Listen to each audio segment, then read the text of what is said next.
First item on the agenda is Boggy Creek Elementary. I mean high school. High school elementary. I give up. Fine? Yes. Thank you, Mr. Thacker. Tonight we do have a pretty good lot of information to go over tonight at the workshop. So we're going to start with the high school. Mr. Davis has prepared a quick update, and we are planning for the May workshop to bring back some better information with some numbers and all kind of good things in it. But right now, this is just to give you a short update on where we're at and what's been going on with Gilbane and Shinkle Schultz. So, John?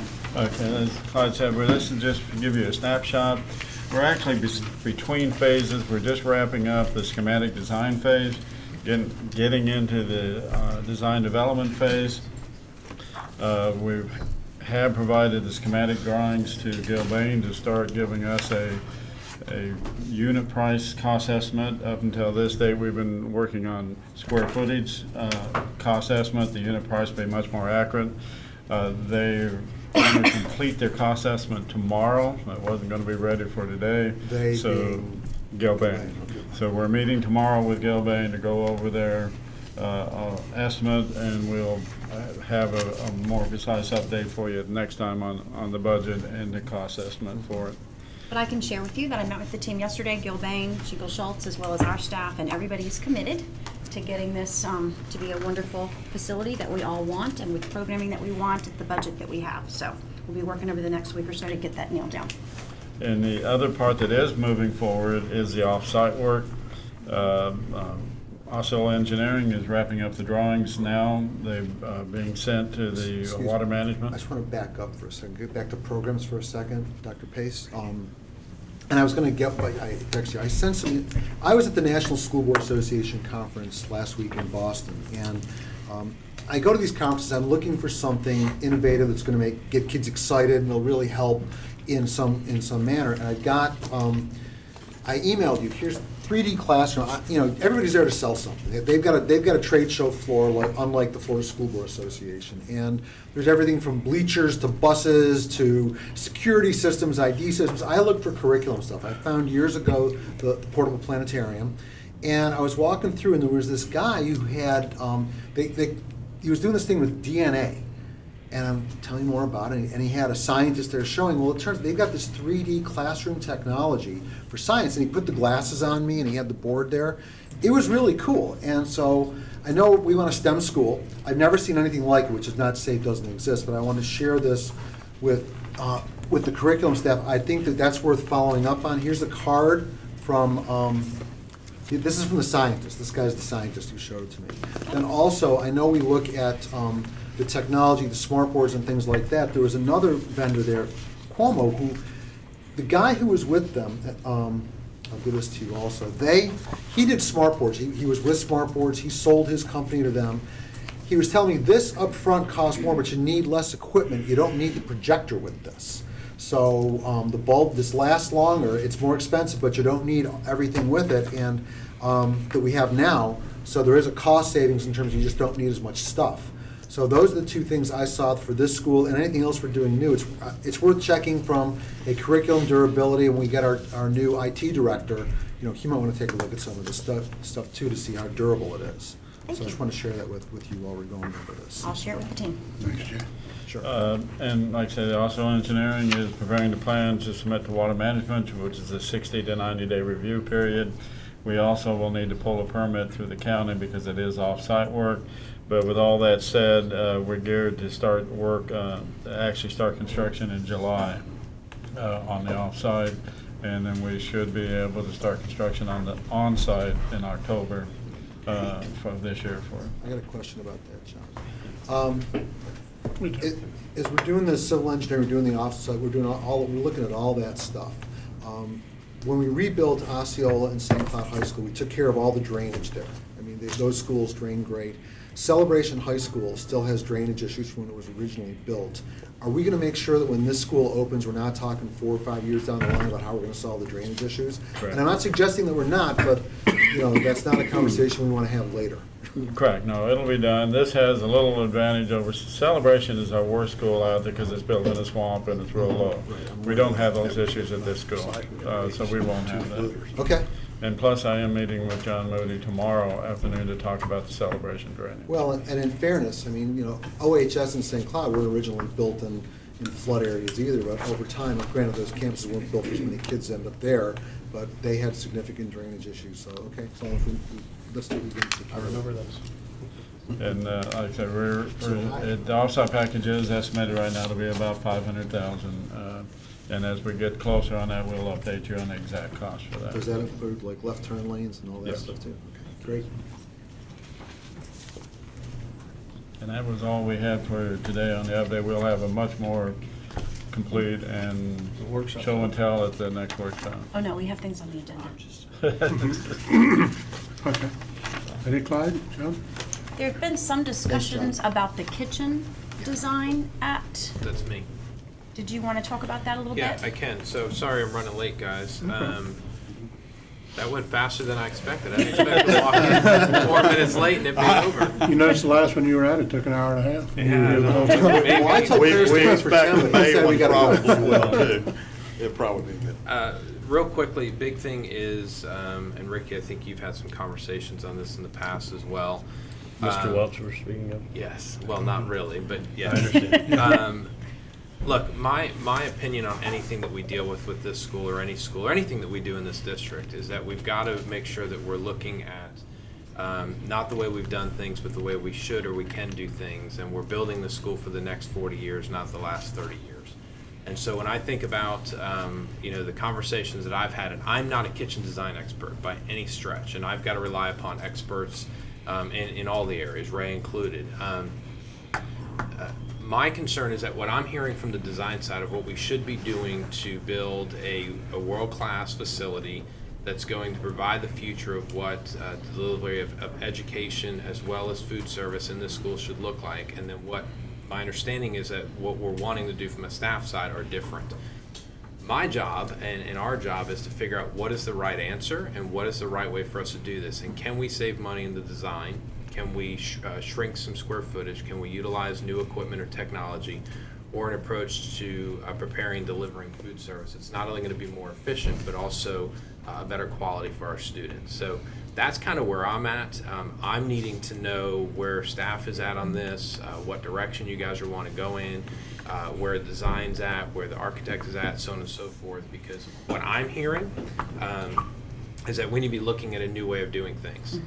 And I need to have that conversation, and I want to hear from you guys. It doesn't have to be today, but it has to be sooner than later because of where we are in this design perspectives to figure out what we're going to do with that. And this is not a new conversation. It's something we've talked about, I think, from the onset, if not prior to this project even beginning. So that's where I'm at. I'd love to hear from whoever, from staff, on what we should do. I'd like to give a little bit of update where we are in the design side. The architect and food service and Mel have all met initially just to talk over concept of what a kitchen should look like. And so they have that initial meeting. And what we will continue to do is take his concept and look and see how it can go. And that's where we are right now, a design development phase. We're just starting to start that process.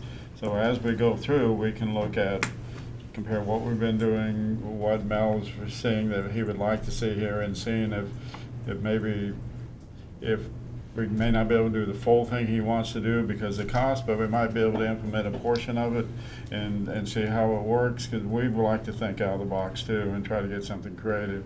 Right now, when you go in the cafeteria, when it's done, it's not going to look like any other high school auditorium, a high school cafeteria that we have in the district anyway. So we're going to continue that, but we don't want to go so far in one direction and then find out it doesn't work and we have to, very expensive to back out. But if we can tippy-toe into it and see if it'll work, one of the things I've looked at in the past is a Chipotle type, a serving line that does that, not necessarily the whole kitchen that does that, and see how that works. And then if it does work good, we can expand it. If it doesn't work good, we're not into it for $1 million. Sure. So we will go through the design development on it. So a couple things for me on this. I'd like to know what we perceive the barriers to be from the staff side.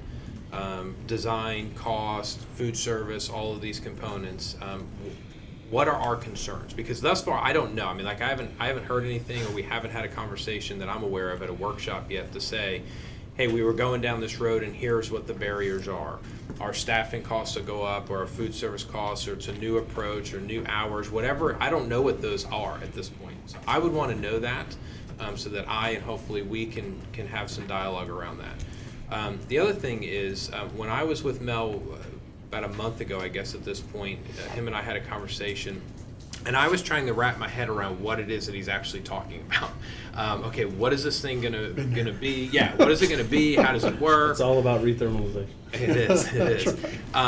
And what I came up with, which my memory is that he affirmed, is I used I don't know what it's called. I think it's called the Land at Disney, where Soaring Ride is. And that's maybe a really silly example. But we use that because as he was talking about different things, I said to him, well, what I'm hearing is similar to this, where you have like a grab and go type of thing, because he kept using terms like that. I need to know what this is going to look like in our school, because part of the issue too is the size of the school, the queuing, all these type of things with how many times we're going to have to serve students. Deborah, you know this all too well, right? I mean, the number of students are going to be on there. How many lunches are we going to have? How are we going to move all these kids through? He has me darn near convinced that the approach that he's talking about is going to eliminate the queuing problems. It's going to create a more innovative approach to food service, and it's also going to make it so that it's more in line with the way that we actually do these things in 2016. So I need to know what those barriers are. I need to know what the costs are, and I need to know, Ray, what your concerns may be from a staffing perspective, John from a design perspective. I need to know that stuff, and probably sooner than later, because these guys at Schinkel are waiting on us to say, yes, we are, yes, we aren't.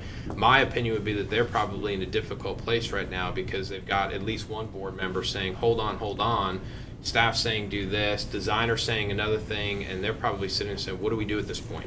Right. And I don't want to put any vendor in that position. We've had just some initial conversations, Mr. Weishire, with Ray and John, like yesterday and today, just a little bit in terms of what they're thinking and what some of the concerns might be. They are very open to, some suggestions and working with Mel in ways that we can improve our service to kids, both from a nutritional standpoint, a taste standpoint, all of those types of things.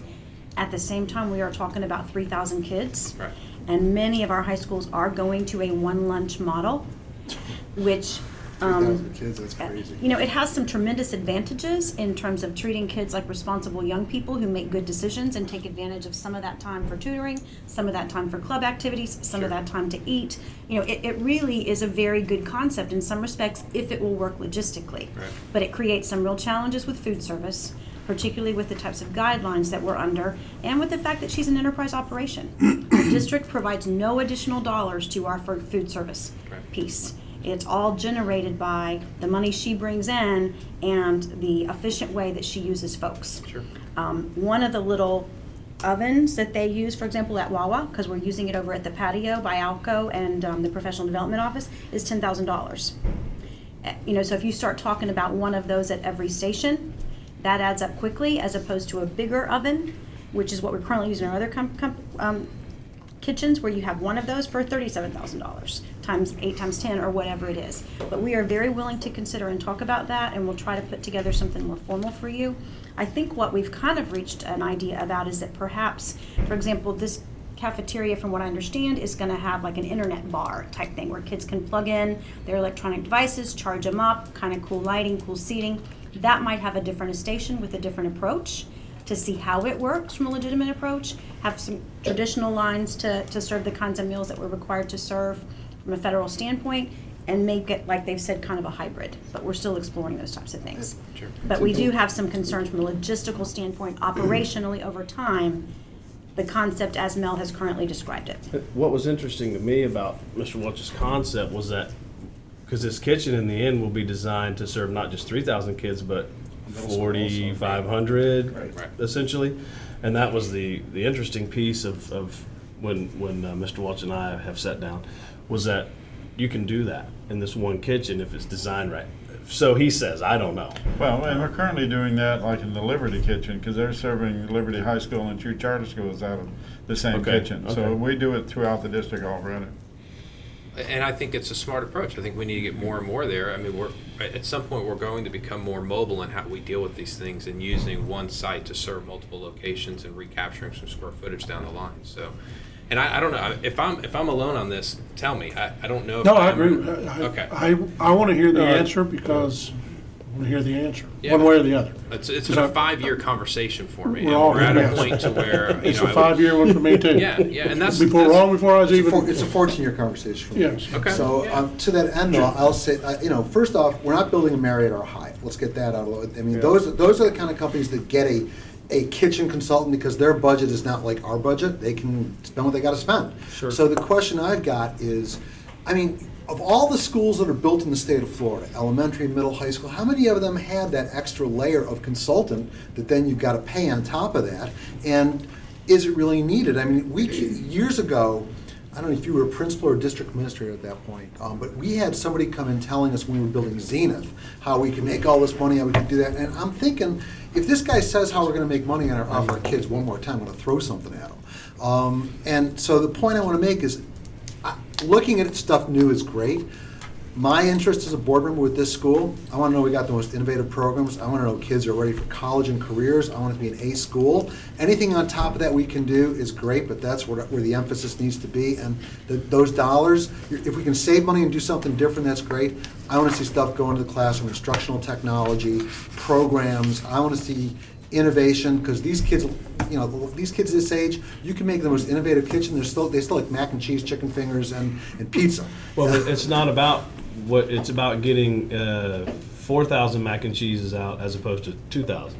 I mean, I think that's kind of his point, and I There's think schools that do it now, though. I know, but I mean, the return on investment is what we're looking at. If it costs us a little bit more up front, if we've got monies to spend down the road on more innovative programs and continue to support these If the programs. metrics work, that'd be great, but at the same time. And that's kind of what, I think that's what And Mr. what Weishaber's we'll getting try to at. do is, before the May 3rd meeting, have some more firm numbers for you in terms of operational comparisons and cost comparisons. And In terms of logistics. equipping those types of things. Yeah, and then Ray, I'd like to just sit with you as well because I really value your input and I need to hear some of that. And so maybe we just get Deborah. We can work on getting something put together with my staff and sit down and work all that out because I need to hear what your concerns are so that I can understand and empathize with those at the same time. I'm trying to weigh all this out and I'm missing pieces, and I think it'll be helpful for both of us. We'll do that And maybe we'll ask the Undersecretary of the USDA why on Thursday. they have to keep us beholden to these standards, why they don't just support us. Just asking for more Amen money. And it may end up that we look at a hybrid system where, like Dr. Pace said, we have part of the kitchen operating that way and the other traditional way. Whatever, it's a lot of kids to get through in a short amount of time. Absolutely. Dr. Pace, I'm going to weigh in We'll put those on numbers. the one lunch with 3,000 students. In theory, it sounds great. You got 3,000 14 to 18-year-olds. It's tough enough. I mean, it's like herding cats. And be responsible young adults. That also sounds great. And you'll have some of them. 3,000, just 15. I know the benefits of that. Logistic on paper, it looks great. I'm not saying I advocate for it. We Okay. have to get a principal in place who's going to have that creativity and to decide what works. But don't you you're allowing, if you got 3,000 students, are we allowing 1,500 of them essentially to go off-site for lunch? Potentially. Yeah, that's Theoretically. Theoretically, it won't be that many, but we're offering it to that. There is a McDonald's not far that's pretty There's a fancy. Wawa near. And there's a Wawa. There's a fish camp across. And there's the a road. fish camp It's still across the open. Not for long. Yeah, You guys really know the restaurants, so you guys have been scouting it out. Huh? Thank you, John. Real quick, from oh, the Schenkel side, because we talked a little bit about timeline and parameters. May 3rd, we're still okay? Yeah, I think so. I mean, as John said, we're moving into the design development phase. So while I think you characterized it correctly earlier, that, I mean, we don't have to have the answer tonight, but, it does need to come Tomorrow fairly night. soon because if Right. we're going to progress and keep the timeline, we've got to get some answers to this issue in relatively short. Yeah, I want to make sure we set you guys up for success as well, and I don't want to be a cog in that wheel, but I also need to get these answers so that we can move past this conversation in one way or the other. I'll have Pam work with Lydia tomorrow and get something scheduled for you and Ray. To add to the set them up for success, I want to set us up to get a quote too that's accurate. It's not a moving target. A cost estimate. Yeah. Yeah. The team fully understands that. We're Joe's got- working on getting a reasonable cost. Concept is to be able to serve the children fresh, nutritious food, basically on the spot. And the idea behind this is all about how you manage and operate the kitchen and have the staff not only to be able to serve the food, but to be able to cook the food at the same time. And logistically, my understanding is that requires more staff and staggered schedules, and that gets into your operation, which Sure. we don't want to get into, but Yeah. I want to make sure that you understand, that everyone understands that that's what he's trying to do.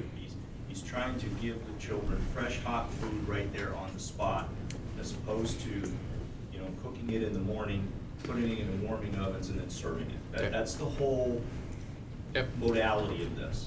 Understood. Wasn't there talk? And we got to understand those trade-offs. You can't be stuck with a huge operational burden. Exactly. Wasn't there talk of putting like a food truck pizza stand outside or something like that? I mean, wasn't there something like that? We were with this? driving breakfast out to the parking lot. No, wasn't we're working No, on it was social- true. Yeah. We've explored that out there to help spread the students out. Right, right, during the right, right, lunch, right. And- So you don't have And for Two your or three athletics thousand equipment going too, into if one there's big building. events or Yeah, something. yeah, that'd Right. be great. You could still use the kitchen, drive the food out. Mhm. Right. and we're still looking at that. Thank you. Looking Thank you, forward- John. looking forward to Appreciate it. GMP. Thank you, John.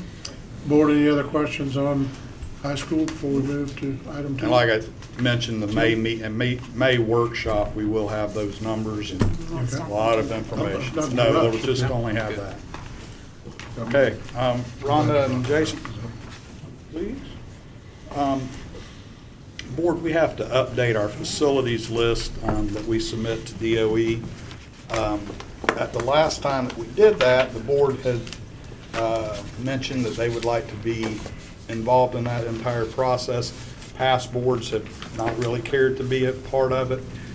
So tonight, we've prepared a short presentation to kind of show you how we get there and where we're at with the facilities list that we would like to submit to DOE.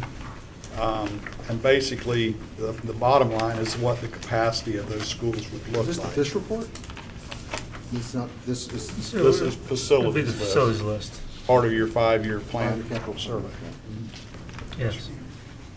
Okay, Jason? Hey, good afternoon. Like Clyde had said, we are here, as you've heard your request, to be more involved.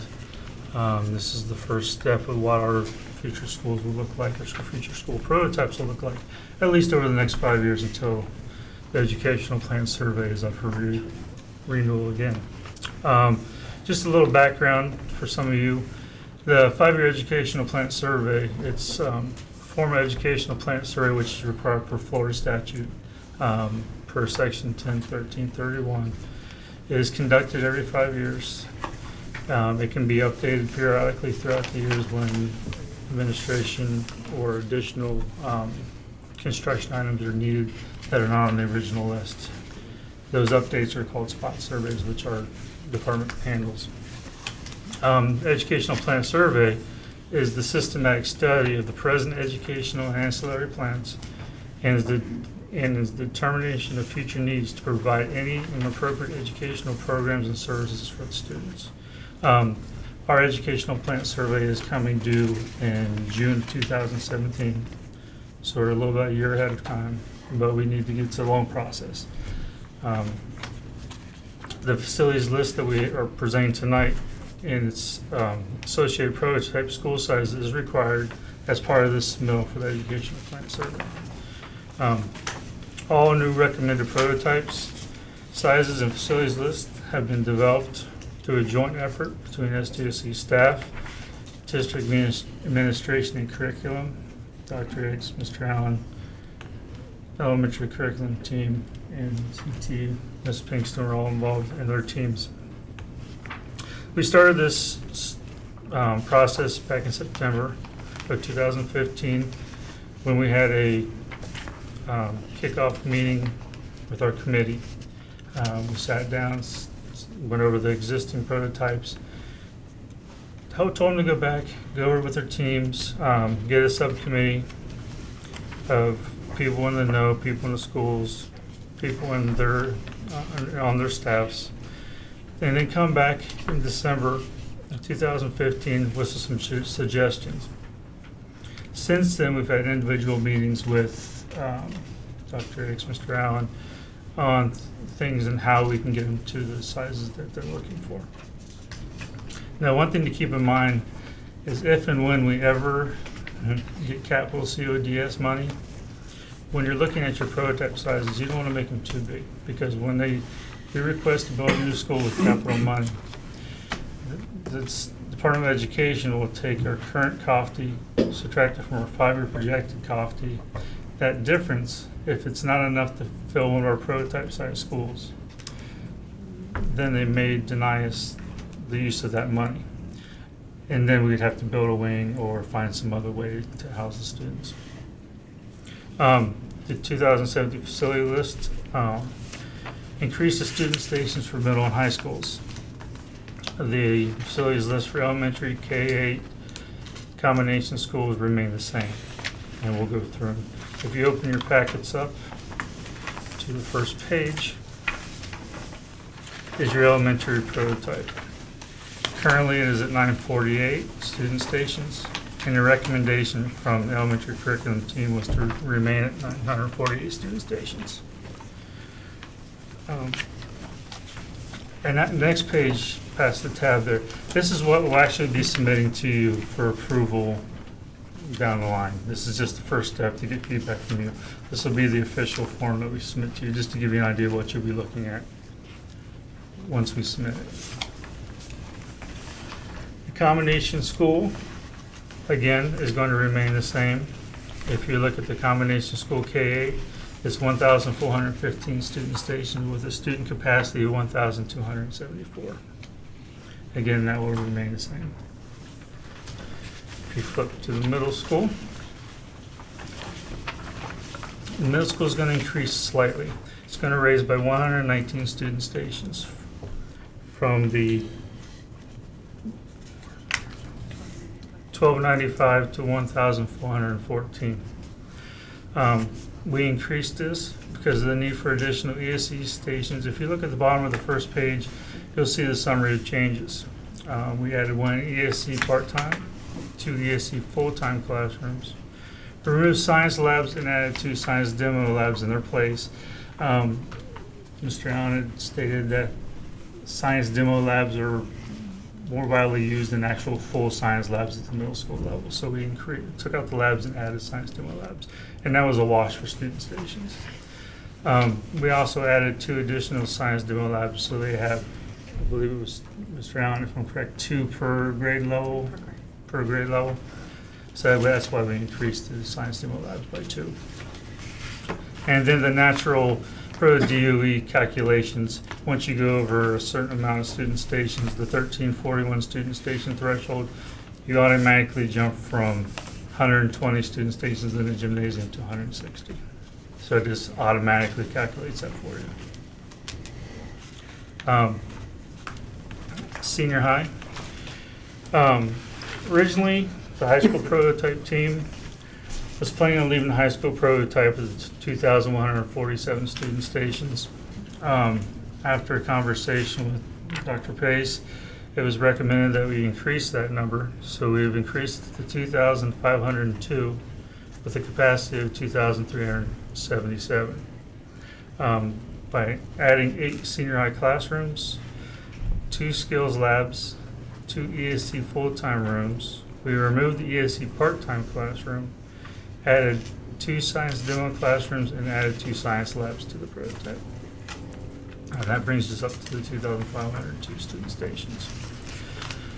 Last tab, but not least, is the DBE 768 form. This is your career and technical education form.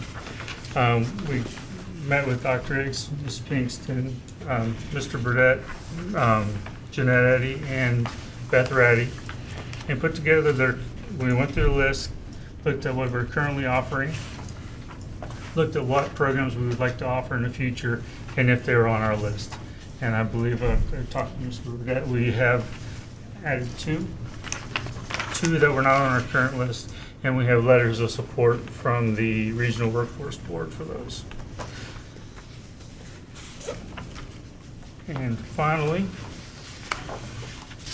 is the, Can I ask a question? Sure.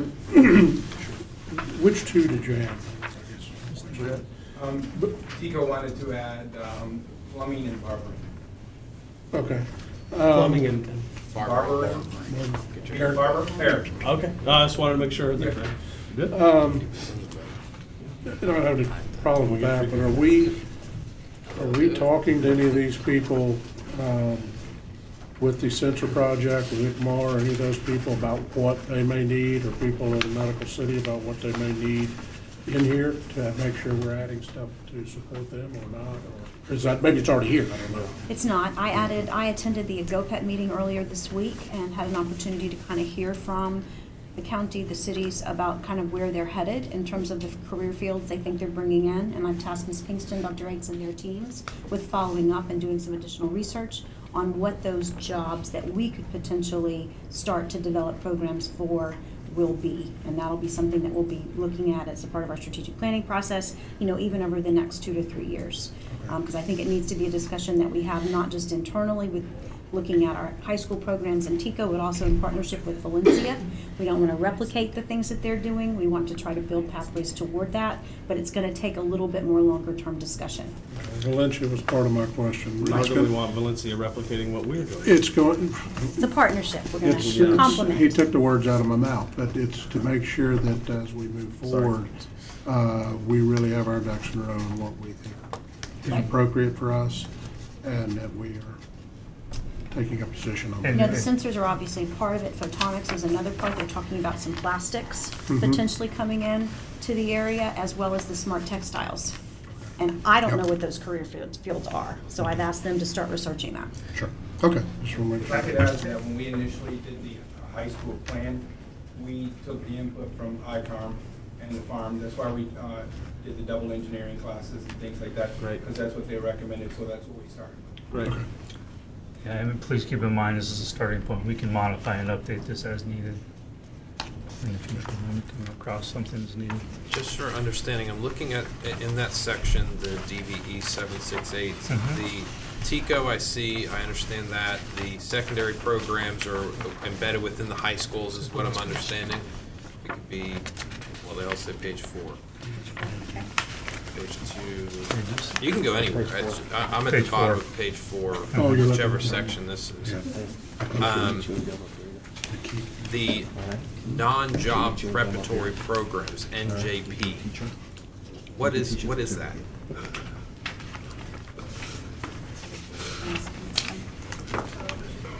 It's NJP, the it's color color-coded. coded. It says Color-coded TICO is key. blue, NJP is whatever, and then secondary programs for high school in another color. It says exploration, orientation, practical arts, technical education, special needs, and other non-job preparatory programs. Those are programs that are, I mean, I don't have page for you, but those are programs like for the ESC students and things like that, that fall under career and technical. And they are also the exploratory programs that are in middle. that's what it was looking like to me, Okay. was some of our exploratory programs in the middle schools, as well as some of Well, our the special exploration part needs, is what yeah. made me think that too, but I didn't. So most of these are then housed either at a middle school or an ESC program. Right, Yes, and that yes. is, oh, sorry. that are not necessarily aligned with industry certifications Okay, That's the or career pathways or career clusters. right, okay. And if it fell under TICO, that would be, like if a student is passed, if a student is passed, and went through high school and they want to do like automotive in their, they can fall under that program and they don't have to qualify to take the automotive. Okay.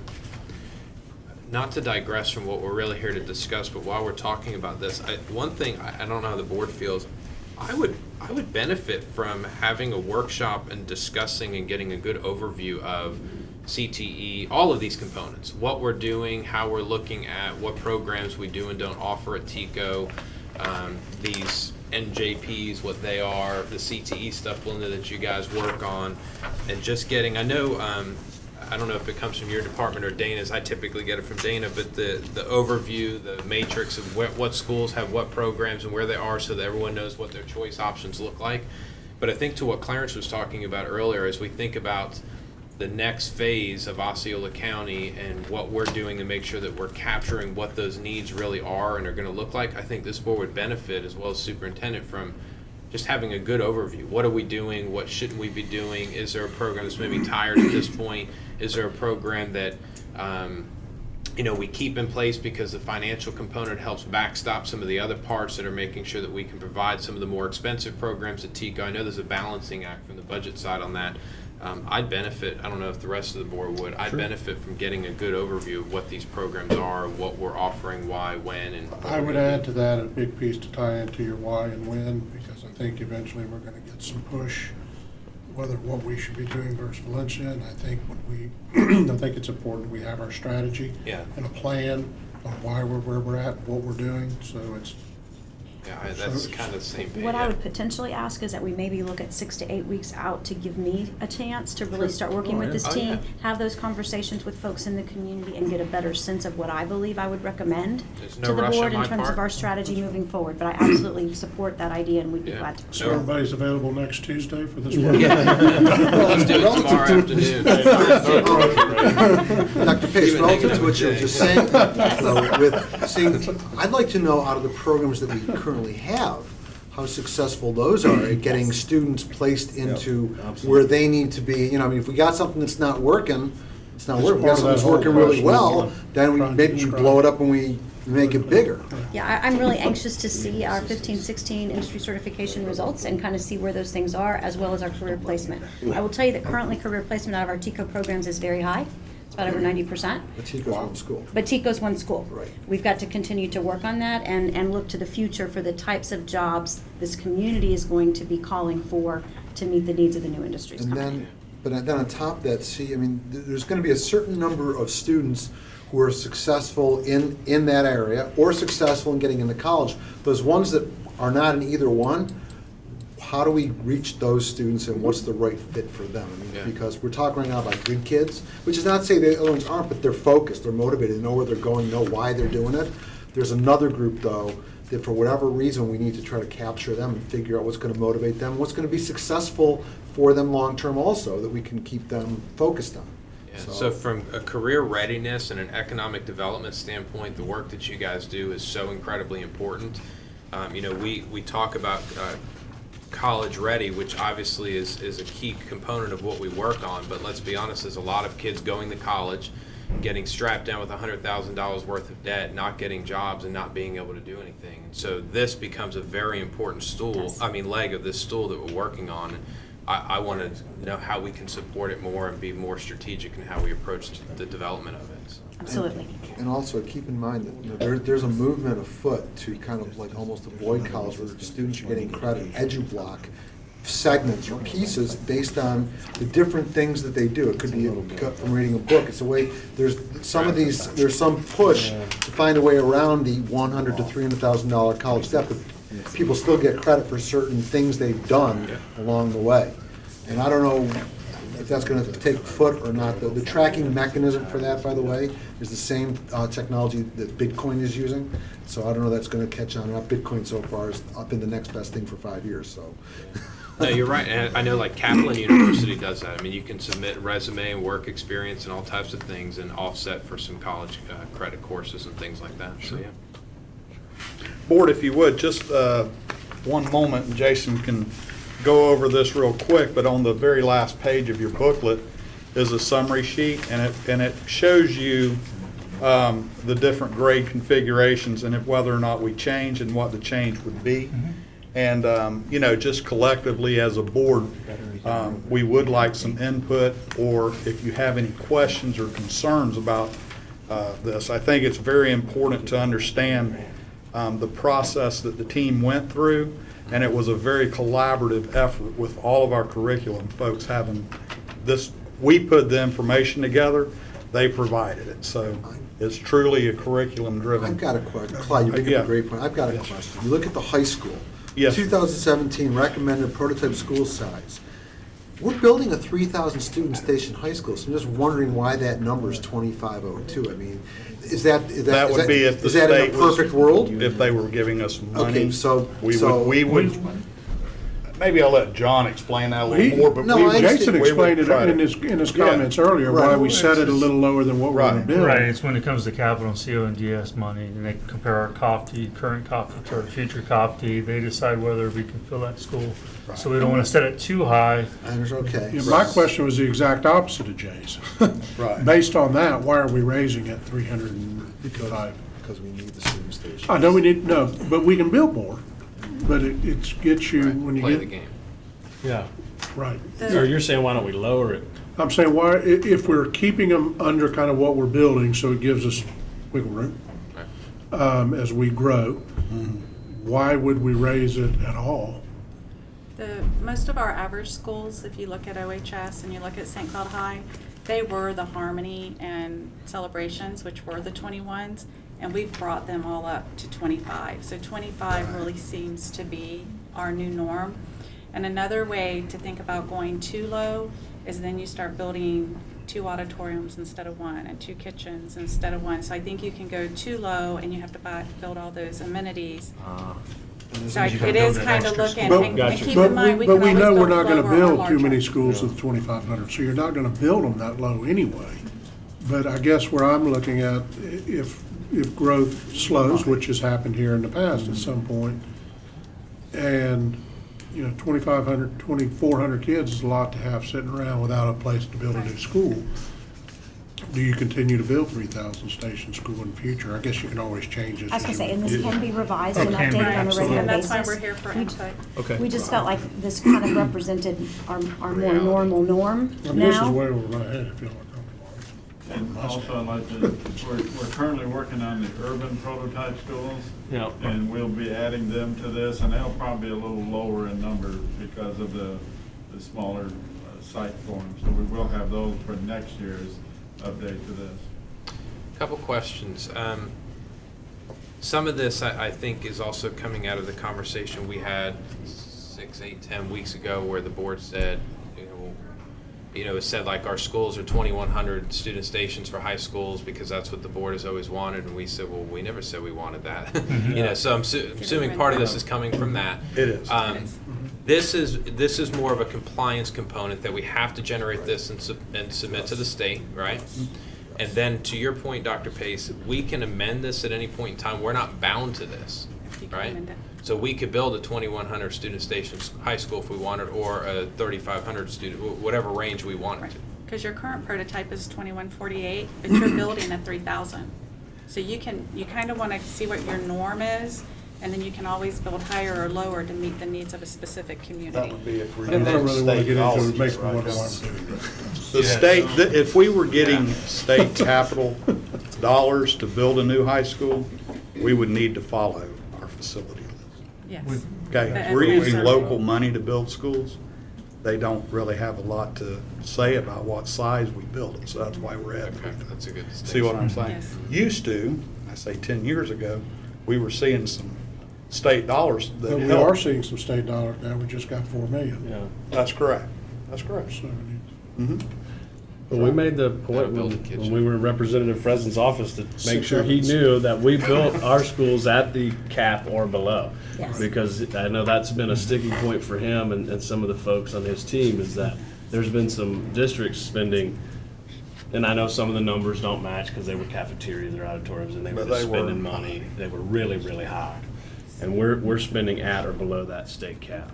Yes, we are. That's a very good thing in Yeah. our story. It's very We important. really have been very good about it. Okay, so I'm fine, I guess. Is there any negative impact that we'll realize by making this adjustment? I'm just looking at high school, we could talk middle school too, but is there any negative that this board needs to be aware of if we were to approve this? I think it just, like at the end, if we're using the CODS and you divide by your available COFD, it determines what you can and can't build. But this is kind of like a first look. We were going to yield to Dr. Pace to see if you wanted to see it again in another workshop format or just bring it back to you in a final format. This We're is not more asking for a vote. non-compliant. Sure. Yeah, no, I understand. And it's just a showing of your programs of what you would have in that school. You know, I mean, type of program. And board, what's your pleasure? Do you need to see another workshop or bring it to? I mean, all I'd like to make is one comment. If my wish is that everything here was cut in half. Everything here would be just cut in half. That'd be, That's more of a I wish that's concept the than- way, but I know that's not reality. I Well, understand. Not from a capital standpoint. No. Or an I'm just Or an putting operational that out standpoint, Mr. there. Booth. I completely understand. So he's not But I left just out wanna there make alone. that point. I agree with you. By the way, your neighbor Andy Griffith said for me to tell Thank you, Jason and Rhonda. Thank you for your time. Curriculum groups, thank you. Thank you, good job, Jason. All right. Thank you. Thank you. So just to give them final clarification, Board, you're okay if they put this on an agenda? Yeah, absolutely. Yeah, and I want to say guys. thank you for bringing it too, because I Yeah, mean, absolutely. this is what the board is looking for, and I appreciate it. So, Me too. Thank you. We all do. yeah. Okay, Advertising. thank you. Clyde, you want to talk about advertising? I will let Ryan and Mrs. Dana do that, but I am part of that committee, I guess. So, And boy, this really, this really came about when I came on board in terms of, we've talked about exploring all opportunities to generate some additional revenue. It is something that I think a board discussed a few years ago and really was not in favor of moving forward. I will tell you that having had some experience in my prior role, pretty successful marketing program that did not interfere with education in any way, shape, or form, but did generate some additional dollars. So I'm going to let Dana and Ryan kind of talk about the process that they've gone through, the folks that they've had involved in the discussion, and then we're really kind of seeking your direction in terms of how we do or do not move forward. So the question is, why would we want to do this? And so it's to generate new revenue for the district and our schools, and then to monetarily strengthen the school programs that are threatened by limited funds, because obviously the dollars are only going to go so far. One of the good things about marketing dollars is that you have a lot of flexibility what you can do with those. Doesn't mean that it's Dr. Pace's vacation fund by any stretch of the imagination, but it does mean some potential for enrichment opportunities for retreat in the kids, Bahamas. recognition program for kids, for adults, that you cannot do with other dollars. Absolutely. So Dr. Pace did ask for Mr. Adams and I, and then we certainly had Tom Phelps helping us as well. We put together a committee, and we had Clyde and Stacey McMillan, and then we pulled principals at the elementary, middle, and high level to come in and let's talk. Let's talk about what the possibilities could be and what issues that there would arise if we go this route. Certainly looking for you to give us direction.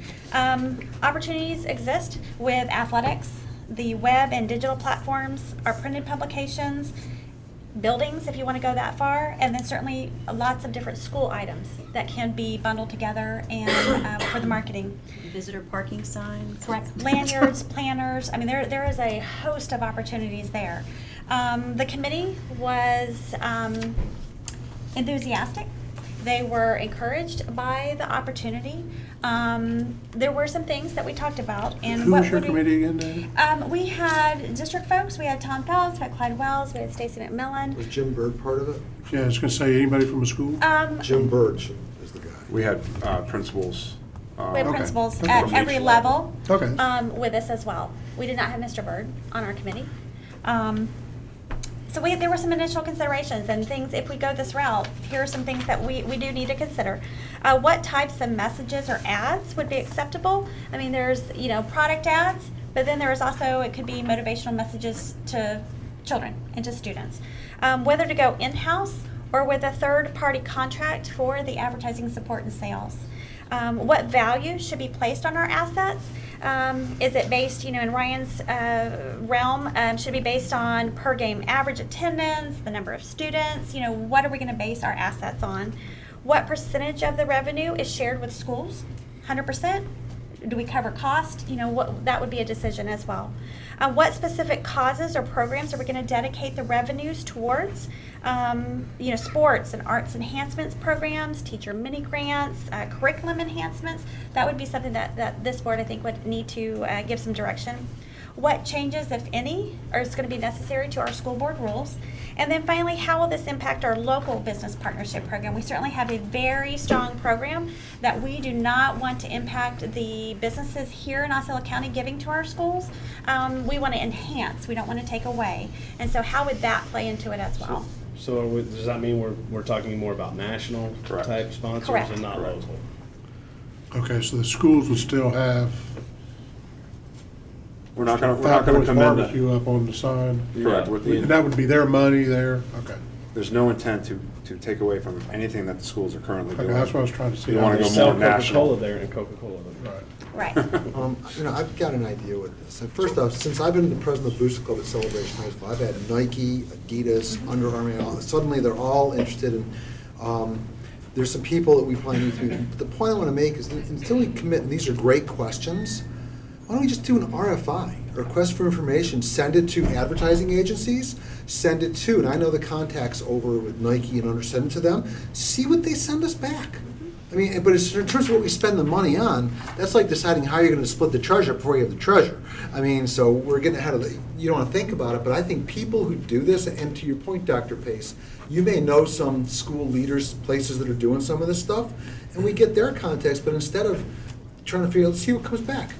I think an RFI is a request for information. People, do those all the time, and maybe an ad agency will show us how we move forward with this, or maybe Under Armour, Nike shows us how we move forward with that, or Coca-Cola or Pepsi. We target, Target, Walmart, et cetera, and we send it to them and see what comes back.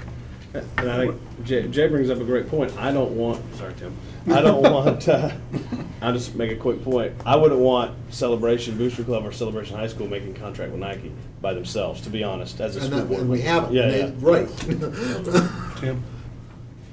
You done, Ricky? Is that what you were going to say? No. Oh, okay.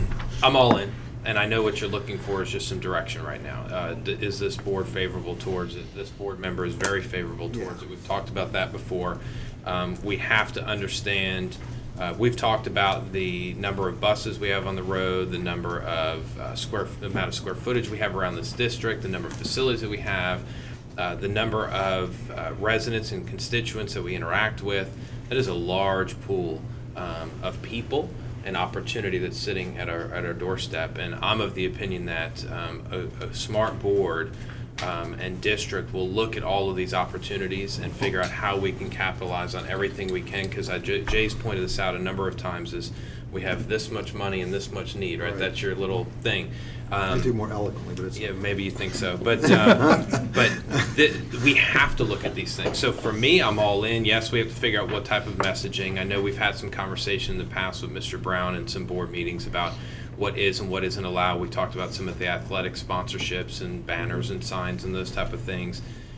Same, I think we talked about like with some billboards. Yeah, when we did the billboard thing over here behind our facility here, we talked about it. As far as whether we do a RFI or whatever the approach is, I'm open to whatever, and let somebody who deals with this on a day-to-day basis figure out how we should approach the value of what it is that we're providing. I definitely would not want to impact the local business partnership program, and not because I happen to be one of them as a local business partner for 20 plus years. But we have to recognize that we are part of a community, and that community is made up of the private sector and the business sector as well, and we want to keep those people engaged in what's happening day to day in our school. So as much as we want to bring in whatever Fortune 500 company name that we want to put on the table, that's great, but we can't undermine the efforts that have already been in place and the success that's there. And then the last point I would make, as far as the shared revenue is concerned, I'd like to see as much revenue going to the actual school site and as little revenue as possible being retained at the district. There may be some type of administrative costs or oversight or things like that we need to deal with, but I'd love to see this taking place at the schools having buy-in, that community having buy-in, and then those schools receiving the benefits of the reward that comes along with it. There's one more piece to this. We also need to know, relative to this, if there, our lobbying efforts last year were very successful. Maybe we need to lobby for a change relative to what we're allowed to do with advertising if need be, because maybe there's something we're not allowed to do by statute on buses or on buildings or whatever. And if there is, if one thing I've learned doing this, as long as the legislature loves making changes that don't cost anything. So if we're just asking for a language change where we're allowed to do something, we're taking a prohibition off. That's a much easier sell than asking. I don't know if we're not allowed to do buses or not, but I sure pass a lot of Links buses with. They are not yellow school buses. We're not allowed to. We're not allowed today. Today. Well, and I'm of the opinion, I agree, I think we need to get that changed, and I have no problem working on that. I think you guys would too, but I mean, it's crazy. You said all in, I'm all in. I would say, who is the number one district out there that who does this the most in Florida? I'd bet you Dade County. If it's Dade County, I mean, but do they have you guys researched that? I mean, We know a lot about Orange, and they have undertaken this last several years, and we've researched them and know exactly what they've done. And there are some other districts that we have a little bit of insight into, so we are researching what other districts are doing, and certainly we'll learn from what they're doing. Also, look at from the perspective also, some colleges and universities have got like 20 or 30,000 students, not 60,000 like UCF. And those state universities, college universities with 20,000 students, what sponsorships do they have and how much money are they generating? Now see what they're allowed to do that we're not. Like we couldn't do Budweiser, for instance. But maybe, I don't think we'd want to do that. No, but the point is Would not though. want to do Budweiser. No, but the point is, it's like size, it's got the same type of influence on us, sphere of influence, and that might be a model for financial gain. Well, Sorry, listen, Rick. I definitely acknowledge the enthusiasm of the board and its staff about this. The only thing that I ask is that, you try to go ahead and just research, what the other side of this is. We are kind of allowing, the moving in of corporate culture and corporate money into education. Generally, I don't want to go into a lengthy discourse at this time about it, but I want to encourage you to look into that. I do have some philosophical concerns, but they're also pragmatic. Once we start looking, our school eventually, are we taking this to where we're gonna look like anything different from a Las Vegas hotel or resort? I'm also concerned about, what it gives, the perception that it gives as well. But more importantly is of our intellectual independence of our teaching, our curriculum. Once we move in, big corporate partnerships and money and advertising and things like that, I think that at the very least, look, I know that you guys are excited. I know you're not thinking about these sites. So No, I'm asking the staff to go ahead and do an honest evaluation of that. Just like I said, I don't want to get into a big discourse. I think that you can reach these points on your own if you care to look at them and just research them carefully. Maybe there isn't. I'm just talking to you instinctually and from what I read in the literature, that, this is not something that we should just jump in like, the deep end of a pool and say we're going to swim through it. There could be something lurking underneath. And I will tell you that I've seen, to bring up, and I'll get done after this, That's fine. to bring up Mr. Wheeler's comment, that I don't see it as positive what's happening in higher education with the move of corporate money and corporate influence. As a matter of fact, I've read many articles how that is actually infringing on academic freedom, and it's actually hurting a lot of higher education institutions. How would that affect in a situation, in an environment such as ours? I do not know yet, but I would ask, if you will, at board, this is not to dampen your enthusiasm, but let's take a look at this side as well, and then we can evaluate it and say, okay, this is something that we really want to go, or let's temper our, how we're moving into this with a little bit more care. That's it. I think it was Ricky that brought up talking about. I always assumed that what Kelvin just described would be part of the action that you were taking. I never wanted to think that we were just we don't care who comes in. Guys, like I said, I speak as a minority here. I just wanted it to be said on the record. Right. I am glad that they're doing that, and like I said, I look forward to a little bit about that. I don't want to be the one that's going to do the discourse. But I think if we asked to reach out to some other districts that are doing, I think when we reach out, hopefully we ask for positives in here. Yeah, let's look at that. More than anybody else. That conversation did take place a little bit at our committee meeting, and we talked about what is the other side of this. So that will be part of our research as well.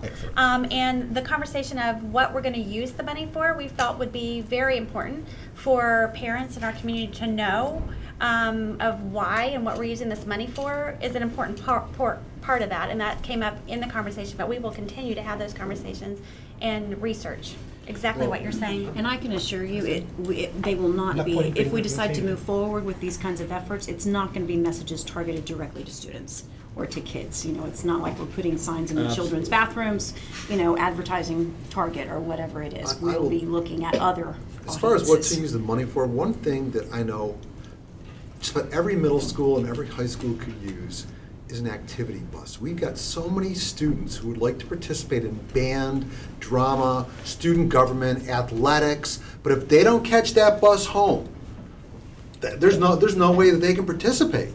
And so if I was going to do anything with it, I want more kids in activities because those kids always do well, and so that's, if I had to say there's anything I'd want to see us spend our money on, it's so more kids can participate, and transportation is a huge barrier for a lot of our students. And I think we should put these ideas like Jay did on the table to talk about what it is. My only caution would be, let me back up. Calvin, I agree with you on being wise and prudent about how we approach this, and so you have my support in that as well. I think it's going to be important, though, also that we don't back ourselves into any corner on what the dollars are going to be used for, and let everyone else, and there's no offense intended by that, but define what that's going to be. Because very quickly, once people hear about this, all of a sudden people all around the district can start saying, oh, well, we're going to use it for this, and we're going to do it for that, and school advisory councils are going to start getting excited and say, well, we're going to do it for this. We're not there yet, and I think we need to sit down together and talk about how that's going to look, what it's going to be. Is it something like Jay said? Is it something else? I just don't want people getting too excited, getting too far ahead of themselves, and all of a sudden deciding all the money is used for athletics or arts or science or clubs, or I don't know what that is, and I don't think we know what that is. So I just want to be very slow and prudent about that. Well, and I really think it ought to be driven by our strategic plan, you know, once those kinds of things are finalized. But what we were looking for tonight was direction from you all in terms of, do we continue moving down the research path? And I hear yes. The answer is but yes. to look at all angles, and we appreciate that. You know, I was on the board of a for-profit corporation for a number of years, a large technology company, and one of the things, Dana, I think I mentioned this to you previously, one of the things we looked at as well is how do we monetize our website and our asset, which is essentially $1 billion asset. And there was a lot of framework and conversation, Kelvin, to your point about how do we do that, to what extent do we want to expose our membership to certain things, how do we deal with that. And there's a lot that goes into it, and I've gone down this road in a different capacity, so to whatever extent I can help with that, I'm glad to. But I would say that one of the best decisions I think we made as a board at that time on that company was that we did bring in an outside consultant, and we said, this is what you guys do all day. It's not necessarily our expertise, but we know we've got this asset that we need to monetize, and how can you help us do it? So I think maybe back to Jay's point, that's going to be a smart approach to how we go about this. well, absolutely. Which will also mean potentially outside sales and things. I mean, we don't want Clyde having to run around town selling banners and We things. can't do that. Yeah. I'm doing that already. Was there one area where we said that kind of shines or stands out above the rest? One area, Harmony, there you go. No, like you have athletics, web design, printed publications, buildings, school items, whatever. Is there one of those areas that's like well, Ryan Adams does Far that. above. The golden goose. Yeah. Ball field, maybe? You Well, know, obviously, your athletics is a lot of potential there, and your web digital platforms is where we've moved to, and I think those are some great opportunities. But Okay. from there, it's just about being creative and how creative we want to be, and falling within the guidelines of how far we want to take it. I guess your creativity, in my opinion, is going to be predicated upon, does this much creativity get me $1 million or $500,000? I mean, what, how big is big? What's the number? And that's why I think an RFI, which I know sounds premature, you talk to professionals, let them come back and tell you what you think your universe is. Versus, and we can ask other districts, but let's learn from the mistakes they made also. Sure. of course. Can you cite some certain examples, some specific examples wanna that you've talk about athletics? just? Notre Dame Under. Well, Deborah, what you the got? example that we're, What like they did? Lake Nona named their stadium. They had that done, What's it? Would they New name? Morris. Nemours Stadium. Nemours Stadium. yeah. Okay. As just one prime example. Yeah, no, I What figured. did I Nemours just- pony up for that? Do you know? But because we got a I brand heard new it high once, school but stadium just- coming out of the ground, I and it's can't in that remember. same area. Yeah, I just can't I remember. guess the concern is like with when you're dealing with corporates. Once you have a public institution like a school district, for example, it's really hard to separate what, that you're doing a business advertisement versus an endorsement. Yeah, and it goes, and you'll see this. You'll see this if you haven't already. And so, with things like with Nemours, an example like that, there's certain extent where you could take this and say, okay, this is a safe way to go. But even like that, you're almost saying that, this is our preferred, place where you should go if you're sick. There is an implied There is, endorsement. and so So what? Then when you're dealing with, and then sometimes you may not, for example, if let's say you want Tommy Hilfiger all of a sudden, and you don't know what's going out there, in terms of their business practices worldwide and globally and things like that, and then you don't even know from your parents and your students' perspective, how they may feel about there and the taxpayer about, us. It's just really, I think it's gonna be very interesting where this is gonna get us. It's gonna be an interesting. The Nemours one's very interesting, because we've got two hospitals with that support us everything in a lot of that- different. I actually look forward to this So, and how it's gonna develop. do you want the Florida Hospital football field? I get everything you're saying. Well, and That's what I don't know. we have to be But I very don't think we careful, should be because we scared. We already should have move a forward and partnership figure it out. relationship with them that supports our athletic training programs. Right. So that's And good. has some ties to it. So, What are some other definitely ones is though, so we- complicated. before we get too far on the one, like some specific things that districts did to Well, make certainly money? web Well, ads. you have your ticket program, you have your Yeah. standard banners, you also have opportunities at football games where your sideline crew wear vests and your Okay. down markers have advertisement, they're Gotcha. moving up and down the field the entire game. Okay. Basketball, you have, just like you see in college and the pros, they have those stickers down on the floor, opportunities like that. Of course, you're advertising next to your scoreboards. From an athletic standpoint, those are prime real estate. And we would think about selling these district-wide, probably? That's My what we goal talked when we talk about athletics is when we sell one, we sell them for all 7 schools. The intent is not to benefit one without benefiting all 7.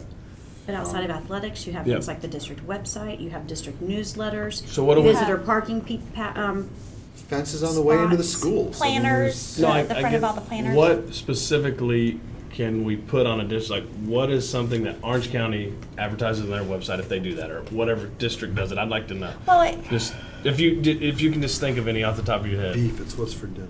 Yeah, well, I think that the conversation is, if we get a Nike or something, and we're showing the latest, greatest new shoe, or we're Okay. saying stay in school, Nike, Mhm.